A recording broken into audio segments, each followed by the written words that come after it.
The war in the Middle East is becoming more intense with each passing day.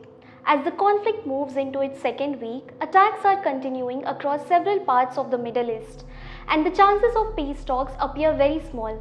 Donald Trump has made it clear that he is not interested in negotiating with Iran right now. Speaking to reporters aboard Air Force One, Trump suggested that the war might continue until Iran no longer has a functioning military or leadership left in power. He even said that the ongoing military campaign could make negotiation meaningless if Iran's potential leaders are killed and its armed forces are completely destroyed. According to him, there might come a point where there is simply no one left in charge to formally surrender. At the same time, Trump quickly reacted after Iran apologized to its Gulf neighbors for attacks linked to the war. In a post on Truth Social, the 79-year-old president said, Iran is no longer the bully of the Middle East. Instead, he described the country as a loser in the current conflict.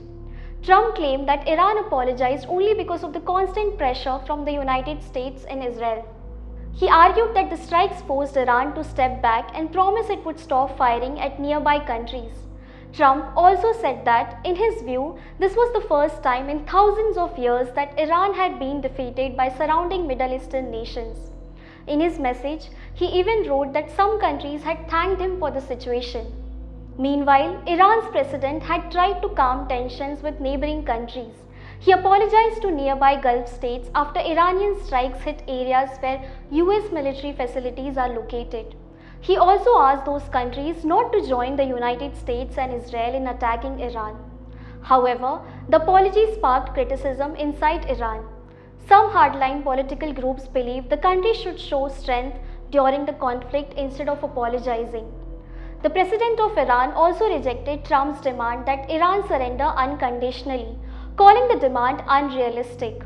At the same time, Iran's Temporary Leadership Council announced that the country would pause attacks on neighboring states unless those countries allow their territory to be used for strikes against Iran.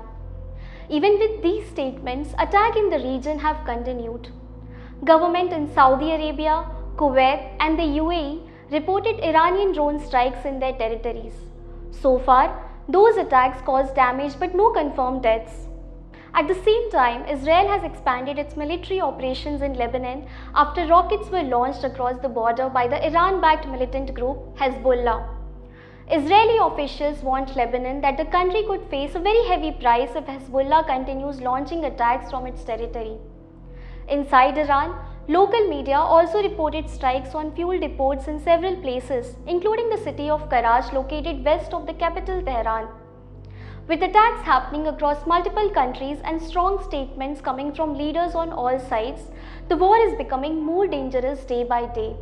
The fighting has already spread across several fronts and there is still no clear sign of negotiations or a ceasefire.